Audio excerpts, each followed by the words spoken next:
मुझे बताइए जल्दी से, क्विकली क्विकली। इंसॉल्वेंसी, पेन्यूरी, देखो पेनेटिव मतलब तो पनिशमेंट से रिलेटेड है ना, पनिशमेंट, तो इसका मतलब हो गया पनिशमेंट। डिकम्पोज मतलब डीके, फेटेड, रैंसिड।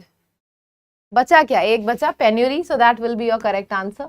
नेक्स्ट क्वेश्चन है प्रोलिफरेट। आपके पास 4 ऑप्शन है, बताइए कौन सा करेक्ट है। प्रोलिफरेट मतलब फेस्टरिंग होता है, फॉस्टरिंग होता है, डिसग्रेड होता है, या फिर ह्यूमिलिएट होता है। और ये जो ऑप्शंस मैंने आपको दिए हैं, इस तरीके के जो ऑप्शंस हैं वो आपको खूब ढेर सारे मिलने वाले हैं, कंफ्यूजिंग ऑप्शंस जिनको हम कहते हैं।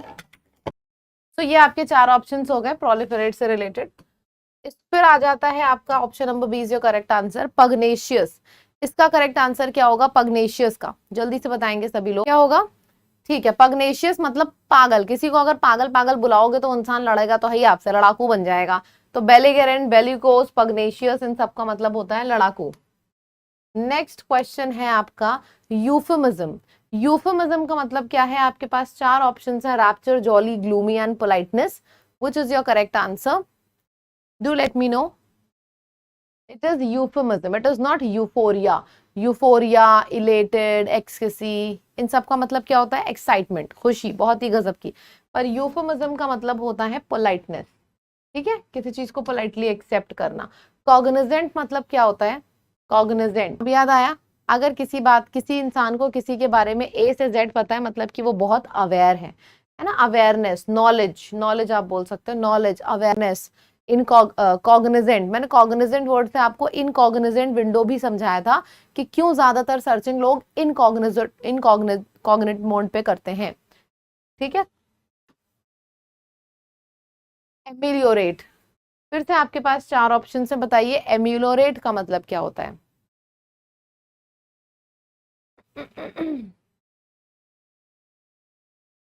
एम्यूलोरेट, 8 आया है एंड में, अबेट, एलिविएट, फिर डेप्रिसिएट, एमिलियोरेट, एक्सटेनुएट, इन सब का मतलब होता है ग्रोथ नीचे की तरफ जा रही है। एम्यूलोरेट मतलब लेसनिंग अप, ठीक है। जितने भी लोग कल आए हैं आप अपने आंसर की स्पीड से समझ आ रहे होगे, और जो लोग आज आए हैं कोई बात नहीं, आप लोग आज पढ़ो कल आंसर करना, ठीक है। ख्याल से बहुत ढेर सारे लोग नए हैं यहाँ पे, पहले वोकैबुलरी को पढ़ते हैं और मैं आपको क्लास में ही याद करा दूंगी आपको वोकैबुलरी। ह्यूमैनिटेरियन, सबसे पहले ह्यूमैनिटेरियन का मतलब क्या होता है। ह्यूमैनिटेरियन का मतलब होता है seeking to promote human welfare, मतलब ह्यूमैनिटी से रिलेटेड। ह्यूमन, ह्यूमैनिटेरियन में एक वर्ड आ रहा है ह्यूमन, मतलब ह्यूमन। ह्यूमन का मतलब क्या होता है, it is related to promoting human welfare, मतलब कि लोगों का परोपकार करना, भला करना लोगों का। कोई बहुत ज्यादा परेशान इंसान है, उसकी जाके हेल्प कर लेना, चैरिटी दे देना उसको, तो चैरिटेबल भी आप यहाँ पे लिख सकते हो, ठीक है। एड, असिस्टेंस, हेल्प किसी की करना। तो एक बार अपने दिमाग पे जोर डालो और मुझे बताओ इसका मतलब, इसका सिनोनिम आप क्या लिखोगे। अगर एक भी सिनोनिम आ रहा है तो भी सही है, कोई टेंशन की बात नहीं है। क्या लिखेंगे आप लोग इसका सिनोनिम, ध्यान से सुनिएगा, इसका सिनोनिम आप क्या लिखेंगे, जल्दी से मुझे बताइएगा सभी लोग, सिनोनिम इसका, यस, क्या होगा। Welfare, I don't know, may be, शायद हो भी सकता है वेलफेयर, ठीक है। लोगों का वेलफेयर करना, चैरिटी करना, ये सब इसका सिनोनिम है, ये सब हमारा एडजेक्टिव है। और इसके और बाकी के सिनोनिम्स मैं आपको बता दे रही हूँ। चैरिटी से बना है चैरिटेबल, जेनरस, जेनरस वर्ड भी पुराना है। ऑल्ट्रुइस्ट वर्ड कैसे बना है, एक ऐसा बंदा जिसके ऊपर सभी लोग ट्रस्ट करें। अगर कोई ऐसा बंदा है जिसके ऊपर सभी लोग ट्रस्ट कर रहे हैं, ऑल ट्रस्ट कर रहे हैं, तो ऑल ट्रस्ट कर रहे हैं मतलब वो बहुत जेनरस है, लोगों की हमेशा हेल्प करता है, तभी तो सब उसके ऊपर ट्रस्ट कर रहे हैं। ऑल ट्रस्ट से बना ऑल्ट्रुइस्ट, मतलब कि चैरिटेबल, बड़े दिल वाला, जो लोगों की हेल्प करता रहता है। बेनेवलेंट, देखो ये जो बेनी वर्ड आता है ना अगर किसी भी शब्द में, तो बेनी का मतलब होता है good, it's a positive word, इसका मतलब होता है गुड। एंड बेनिवोलेंट मतलब किसी से अच्छे से पेश आना। फिलैंथ्रोपिस्ट, फिल का मतलब क्या होता है, फिल का मतलब होता है लव। ये सारे रूट वर्ड्स हैं जो मैं आपको बता रही हूँ। फिल का मतलब होता है लव, एंथ्रो का मतलब होता है ह्यूमैनिटी, तो लव फॉर ह्यूमंस तो इस फिलैंथ्रोपी। हेट फॉर ह्यूमंस क्या हो जाएगा, मिज़ैंथ्रोपी। बात समझ में आ रही है। लव के लिए हमने फिल वर्ड लिखा, अगर यहीं पे हमको हेट लिखना होता तो हम मिस लिख देते। तो फिल एंथ्रोपी मतलब कि ह्यूमैनिटी से लव, मिस एंथ्रोपी यानी कि ह्यूमैनिटी से हेट्रेड, ठीक है। फिर चैरिटेबल, चैरिटी करना, मतलब जो बंदा चैरिटी करता रहता है, हमेशा किसी को दुखी देखा बस उसने जाके चैरिटी कर दी, तो वो भी बंदा बहुत ही ज्यादा परोपकारी होता है नेचर में, तो ये हो जाएगा। बाकी एक्स्ट्रा इन्फॉर्मेशन देखते हैं। बेनेवोलेंट, बेनेवोलेंट का मतलब होता है काइंड हार्टेड, और बेनेडिक्शन का मतलब क्या होता है? डिक्शन का मतलब होता है शब्द, बेने का मतलब होता है अच्छे, अच्छे शब्द किसी के बारे में बोलना, मतलब यहाँ पे बात हो रही है आपके आशीर्वाद की। जैसे जब आप किसी से आशीर्वाद लेने जाते हो तो क्या होता है, वो बंदा आपके बारे में अच्छे शब्द बोलता है, तो अच्छे शब्द बोलने का मतलब होता है कि वो बंदा बहुत ही ज्यादा आशीर्वाद दे रहा है आपको। ठीक है, चलो नेक्स्ट वर्ड है चर्लिश। चर्लिश का मतलब होता है इनडिसेंट, जिसको हम बोलते हैं असभ्य। अब एक बार आप मुझे कमेंट सेक्शन में लिख के बताना, हम असभ्य किसको बोलेंगे? किसको बोलेंगे असभ्य? मतलब जिसके अंदर सभ्यता नहीं है, जो डिसेंट नहीं है। डिसेंट नहीं है, डिसेंट नहीं है के लिए मैंने एक शब्द आपको कल भी सिखाया था, चर्लिश। मतलब अगर पैर भी, अगर वो चल भी रहा है तो ऐसे ऐसे ड्रैग करके, पैर पैर ड्रैग करके चलो, देखना चर चर आवाज आएगी।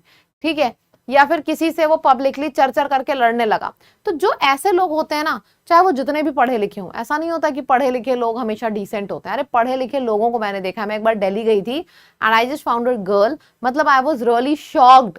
मैं ऐसे देखी और उसके बगल से एक कोई बुजुर्ग या फिर कोई बगल से जा रहा था, तो उसके ऐसे हल्का सा टक्कर लग गया and she shouted like anything. मतलब I am not able to express that thing, क्योंकि हम तो लखनऊ वाले हैं, हमारी तो बोली में ही वो नहीं आ सकता जिस तरीके से शी वाज शाउटिंग। तो ऐसा नहीं है कि पढ़े लिखे लोग हमेशा डिसेंट होते हैं। वो मुझे लग रही थी कोई अच्छे डी वगैरह की लग रही थी, ड्रेसिंग सेंस से कार से निकली थी, but how can you do that? आप एज तो देखो कि आप किससे बात कर रहे हो। ठीक है, नजाकत तो रखो लखनऊ वालों की तरह अपनी बोली में, पर नहीं थी उनकी बोली में। तो ऐसा नहीं है कि पढ़े लिखे लोग हमेशा डिसेंट होते हैं। ठीक है, तो ये मत सोचना कि इसका सिनोनिम इलिटरेट हो सकता है, बिल्कुल नहीं। मैंने बहुत से ऐसे लोग देखे, मेरे घर में जो काम करने आंटी आती हैं, उनकी जो लड़की है भाई, उसको देख के आप बोल ही नहीं सकते, मतलब इतनी सभ्य है, इतनी सभ्य है। तो ऐसा, और वो पढ़ी लिखी नहीं है ज्यादा, 10th तक, 10th या 12th पास है, उसकी तो अभी खैर शादी हो गई, इतनी डिसेंट। तो ऐसा नहीं है कि पढ़े लिखे लोग। ठीक है, तो इस चीज को पहले समझो, क्योंकि आपके ऑप्शंस में इलिटरेसी भी आ सकता है। इलिटरेसी को मत मार्क कर देना इसका सिनोनिम। इनडिसेंट का मतलब होता है असभ्य, और लिटरेट लोग भी असभ्य होते हैं, मैंने देखा है। अब मेरी स्टोरी आपको याद आ जाएगी, है ना? तो इसकी सिनोनिम क्या क्या हो जाएंगे? बूरिश हो जाएगा, लाउड हो जाएगा। लाउड वर्ड को याद करने का सिंपल तरीका है लाउड। अगर तुम किसी से तेज तेज चिल्ला रहे हो किसी के ऊपर, तो इसका मतलब है तुम्हारे अंदर डिसेंसी है ही नहीं, क्योंकि जिस बंदे के अंदर डिसेंसी है उसकी आवाज कभी इस पिच से ऊपर नहीं हो सकती है। अगर वो बोलेगा भी ना, तो भी वो इसी पिच में बोलेगा। ठीक है, इसी पिच में बोलेगा, चाय चाय चाय चाय चरचर चरचर करने की उसकी आदत नहीं होती है। तो लाउड, लाउड। इल मैनर्ड, मतलब इसके अंदर मैनर्स नहीं होते। मैनर्स नहीं होते यार, दो तरीके होते हैं। आपने कभी अमन सर की डांट सुनी है? सुनी है? ऐसा नहीं लगता है कि उनकी पिच इससे ऊपर नहीं जा सकती है? ऐसा लगता है ना? तो मुझे एकदम से हंसी आ गई, क्योंकि एक बार वो किसी से बात कर रहे थे, मैं सोच रही थी यार सीरियसली ये कैसे बात कर रहे हो? तो मतलब ऐसा होता है कि आप गुस्से में भी अपने पिच ऊपर नहीं लेके जा सकते, उसको बोलते हैं डिसेंसी। मुझे ना वो, जब से वो इंसिडेंट याद आता है, मैं तो शॉक में गई थी। अमन सर तो गर्द में चले गए थे। मेरा बुक से रिलेटेड कोई इवेंट था मेरा और अमन का, तो हम लोग दिल्ली गए थे एंड वी जस्ट सॉ। मैंने कहा भाई ये क्या, मतलब ऐसे करके हम लोग खड़े हो गए, ऐसे क्या? मैं तो शॉक में गई थी यार, ऐसे कैसे कोई चिल्ला सकता है? जबरदस्ती की लड़कियों को बदनाम करके रखा है कुछ बिरादरी ने, चाय चाय चाय चाय चाय चाय। आप देखते भाई साहब वो सीन, इतना खतरनाक सीन था। मतलब मैं तो शॉक में थी, मुझे लग रहा था अमन सर तो बेहोश हो जाएंगे। ऐसे भी कोई बोल सकता है क्या? मतलब सीरियसली इतनी बुरी तरीके से, घटिया तरीके से she was talking, and that too with the elderly guy. ठीक है, मतलब कुछ लोगों की वजह से पूरी की पूरी कौम बदनाम है। खैर चलो, चर्लिश का मतलब हो गया बूरिश, लाउडली, लाउड मतलब लाउड, इल मैनर्ड, मैनर्स होते ही नहीं है, अनसिविलाइज्ड, सिविलाइज्ड होते ही नहीं है कुछ लोग, तो उनको बोलते हैं। ठीक है, लाउड इसका मतलब होता है अशिष्ट। अच्छा एक चीज और समझ में आ गया ना, लाउड मतलब लाउडली बोलना, मतलब असभ्य, इनडिसेंट। और अगर आपने LAUD, लॉर्ड, लॉर्ड का मतलब होता है किसी को प्रेज करना। डिफरेंस समझना, LAUD मतलब होता है किसी की तारीफ करना, किसी को प्रेस करना, एंड LOUT लाउड का मतलब होता है असभ्य। याद रहेगा अब आप सब लोगों को? चलो बहुत बढ़िया। फिर है आपका, अच्छा अम्पटीन, ये बहुत ही प्यारा शब्द है। इसके पीछे 2-3 बार ऐसे करके स्टार्स बना लो, क्योंकि एग्जाम में भी बहुत ज्यादा पूछा गया। अगर कोई चीज अम्पटीन है मतलब कि वो बहुत ढेर सारी है नंबर में, मतलब इनसेन, जैसे होता है ना कमरा भरा है किसी चीज से, घर भरा है, तो उस पर्टिकुलर चीज को हम अम्पटीन बोलते हैं, जो बहुत ढेर सारे होते हैं। शब्द कॉमन है तो इसका सिनोनिम हो सकता है आप लोगों को पता हो। एक बार ट्राई करो क्या होगा इसका सिनोनिम, अम्पटीन। सोचिए जल्दी से। सुबह सुबह अंग्रेजी के संग आप लोगों को काफी ज्यादा लाइफ सुधारने वाले लेक्चर्स भी मिलते हैं ना। चाहे कुछ भी हो जाए, मे व्हाट हैपेंस, अपनी पिच कभी ऊपर मत रखना। आपको लगता है कि आप अपनी पिच ऊपर रख के दूसरे को दबा सकते हो, नहीं, आप अपनी नजरों में दब जाते हो। आप इनडिसेंट साउंड करते हो, चर्लिश बूरिश साउंड करते हो। दूसरा वाला अगर वो आपसे भी बड़े लेवल पे है तब तो वो और तेज पिच ले जाएगा। अभी देखा जब फाइट होती है, एक की पिच तेज चढ़ जाती, दूसरे की उससे ऊपर जाती, उसी समय अपनी पिच थोड़ी सी लो रख लो। चलो ठीक है, कोई बात नहीं, बस इतना बोल दो। आप अपने नजरों में खुद ऊपर चले गए होते उस टाइम पे। क्या हो गया, सफिशिएंट, बिल्कुल सही है। कोई चीज बहुत ज्यादा नंबर में होती है, बहुत ज्यादा होती है, सफिशिएंट है, सरप्लस है, क्या बात है, बहुत ही प्यारा ट्राई है आप लोगों का। ठीक है, तो इसमें और क्या हो गया, सफिशिएंट हो गया, न्यूमरस, बहुत ही ज्यादा नंबर में होना, काउंटलेस, इतना ज्यादा नंबर है कि आप उसको काउंट नहीं कर पाए, और it is countless, numerous, numerable, innumerable. तो ये सारे हमारे क्या हैं, ये सारे हमारे सिनोनिम्स हैं। अब एक्स्ट्रा इंफॉर्मेशन करते हैं, मैरिएड। तो मैरिएड का मतलब होता है न्यूमरस, वही होता है जैसे आपने सुना होगा, उसको क्या बोलते हैं, मिडास टच, मिडास टच। हाँ, मिडास टच का भी मतलब होता है जिसको छुआ सोना हो गया, मतलब बहुत ही ज्यादा प्रोडक्टिविटी है आपके अंदर, वो इसका फ्रेज हो सकता है, सिनोनिम नहीं। सिनोनिम तो वर्ड्स होते हैं, न्यूमरस, काउंटलेस, इनन्यूमरेबल। अच्छा, माइरियड भी हो गया। अच्छा, मेडन वर्ड का याद रखना, कई बार आपने ये शब्द सुना होगा, मेडन नेम। मेडन नेम का मतलब होता है आपका जो पहला नाम होता है, तो मेडन का मतलब होता है पहला किसी चीज का। ठीक।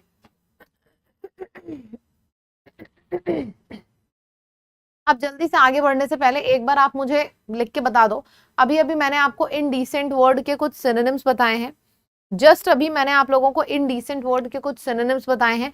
कमेंट सेक्शन में लिख के बता दीजिए जल्दी से सभी लोग, इनडिसेंट वर्ड के जो भी सिनोनिम्स अभी मैंने आपको बताए हैं उसको एक बार कमेंट सेक्शन में लिख के बता दीजिएगा सभी लोग। क्या बात है, बहुत बढ़िया।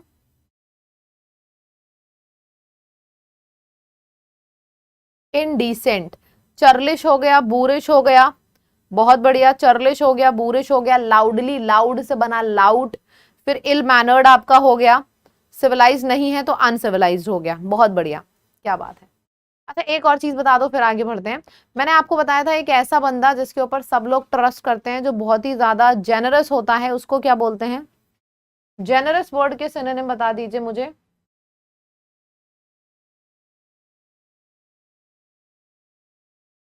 जेनरस वर्ड के सिनोनिम बता दीजिए सभी लोग, क्विकली।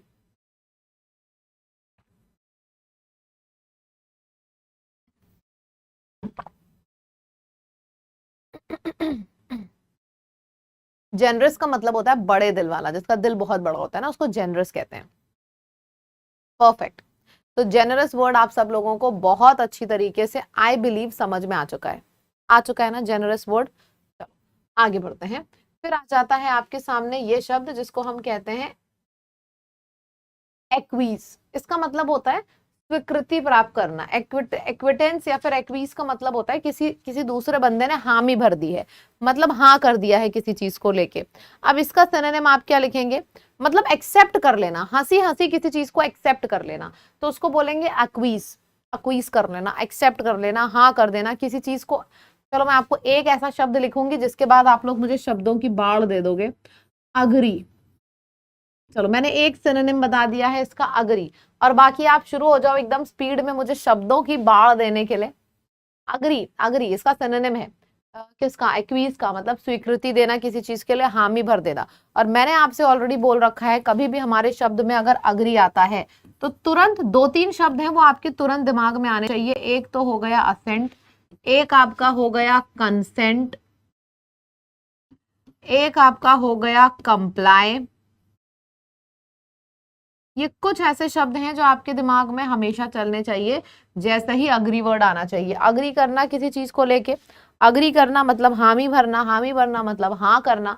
तो अग्री हो गया, असेंट हो गया, कंसेंट हो गया, कंप्लाई हो गया। ये सारी चीजें मेरे हिसाब से, मेरे ख्याल से आप सब लोगों को अच्छे से समझ में आ गई हैं। ठीक है, एक्वायर, एक्सेप्ट, अग्री। देखो एक्विसेंस, एक्विसेंस मतलब एक्सेप्ट करना, और एक्विट, अगर यहाँ पे आपके सेंटेंस में एक्विट होता तो इसका मतलब होता है एक्सोनरेट करना। बहुत प्यारा वर्ड है, यानी कि फ्री फ्रॉम चार्जेस। आपने सुना होगा ना, ये मूवी में सीन्स देखे होंगे, बाइज्जत बरी करता हूं मैं इसको बाइज्जत बरी करता हूं। बहुत से बार जजेस बोलते हैं कि इनका, मैंने पूरी रिपोर्ट पढ़ी तो मुझे नहीं लगा इन्होंने कोई क्राइम किया है, तो मैं इनको बाइज्जत बरी करता हूं, यानी कि पूरे इज्जत के साथ मैं इनको टाटा बाय बाय करता हूं, बरी करता हूं कि भाई अब तुम्हारी कोई गलती नहीं है। तो ये हमारा हो गया एक्वीज, यानी कि किसी को मतलब एक्विट मतलब कि free from challenges, guilt free करना, एक्सोनरेट करना, बहुत ज्यादा एग्जाम में पूछा जाता है। सैगैसिटी का मतलब होता है इंटेलिजेंस, कोई इंसान कितना ज्यादा इंटेलिजेंट है, इंटेलिजेंस को सैगैसिटी बोलते हैं। एवर्ड को बोलते हैं किसी चीज को वर, यानी कि वेरीफाई किया आपने, मतलब कि अश्योरेंस दे दिया है, डिक्लेयर कर दिया है। जब कोई चीज वेरीफाइड होती है तभी तो हम डिक्लेयर करते हैं। जैसे अभी मैं आपको एक बहुत ही मस्त चीज डिक्लेयर करने वाली हूँ। डिपोजिशन का मतलब होता है बयान, स्टेटमेंट। डिपोजिशन मतलब अपना स्टेटमेंट देना, बयान देना। भाई इतना प्यारा शब्द है और एग्जाम में भर भर के पूछा जाता है, cloze test, fill in the blanks और सिनोनिम्स, हर जगह डिपोजिशन वर्ड आया है। इसका मतलब होता है स्टेटमेंट। जब मैं एग्जाम बोलती हूँ तो सिर्फ एसएससी और बैंक की बात नहीं कर रही हूँ, मैं एग्जाम की बात कर रही हूँ। जिस भी एग्जाम में आपके इंग्लिश आती है ये शब्द बहुत पूछे जाते हैं।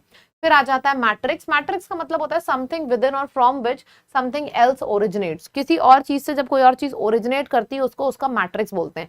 इसको करते हैं स्लाइड में, देखते हैं क्या है। तो इस स्लाइड में लिखा है,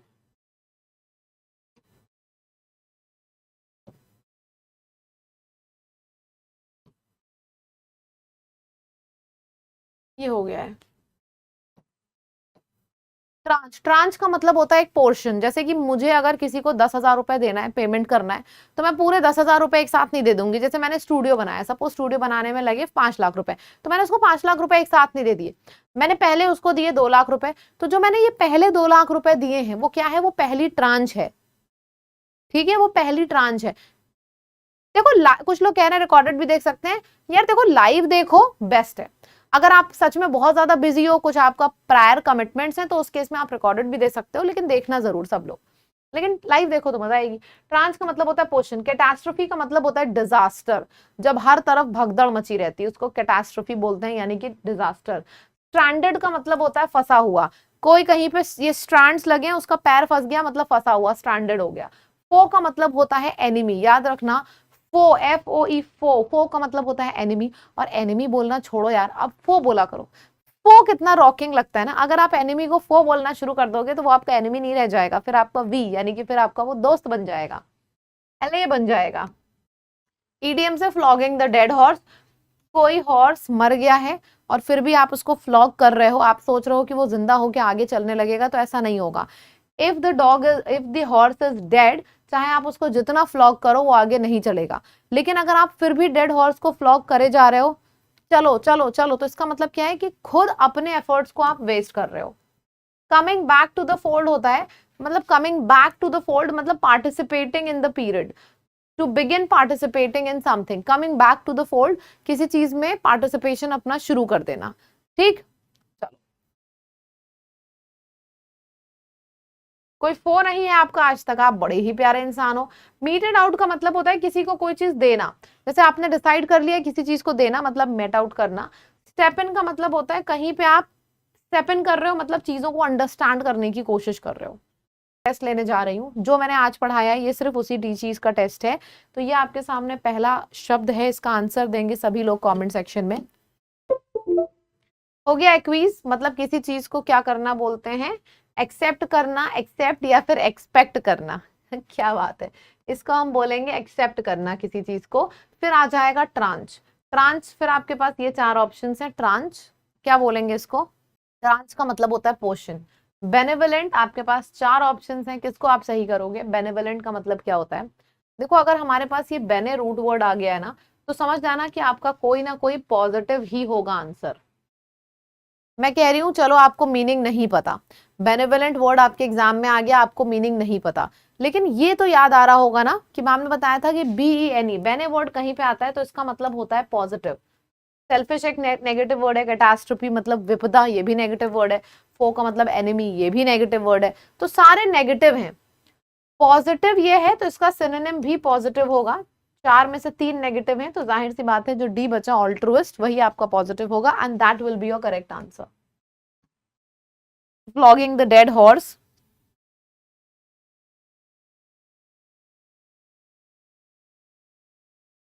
फ्लॉगिंग द डेड हॉर्स हम ये किसको बोलते हैं?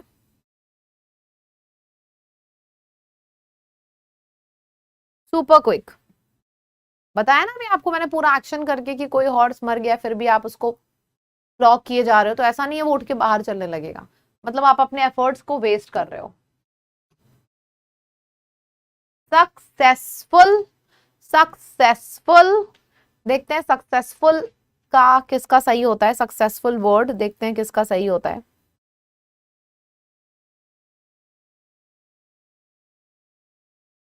देखो मुझे पता है आप लोगों ने 2 में कंफ्यूज हुए होंगे, FULL या फिर FUL।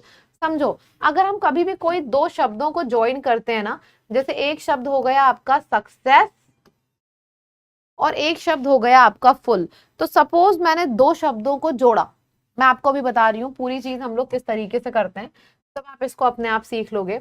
हमने 2 शब्द को जोड़ा, सपोज एक शब्द आपका वेल है और एक शब्द आपका कम है, ठीक। जब भी हम 2 शब्दों को जोड़ते हैं तो जो डबल एल होता है वो सिंगल हो जाता है, इसीलिए आपका वेलकम में सिंगल एल आता है। अब यही चीज सक्सेसफुल में भी एक बार करके देखो, सक्सेसफुल में भी एक बार इसी चीज को करते हैं। मैंने लिखा सक्सेसफुल, ये दोनों अलग अलग शब्द हैं, जब हम इनको जोड़ के एक शब्द बनाते हैं तो सक्सेस तो एज इट इज ऐसा ही रहेगा, लेकिन ये जब भी डबल एल आएगा वो हमेशा सिंगल हो जाएगा, तो ये हो जाएगा सक्सेसफुल। स्पूनफुल, आप स्पूनफुल देख लो, स्पून एक अलग शब्द है और फुल एक अलग शब्द है, जब मैंने दोनों को जोड़ा तो एक शब्द बन गया जिसमें एल सिंगल होगा। तो अब आप ये चीज कभी नहीं भूलोगे कि हम 2 शब्द को जब जोड़ के एक शब्द बनाते हैं तो वो सिंगल हो जाता है।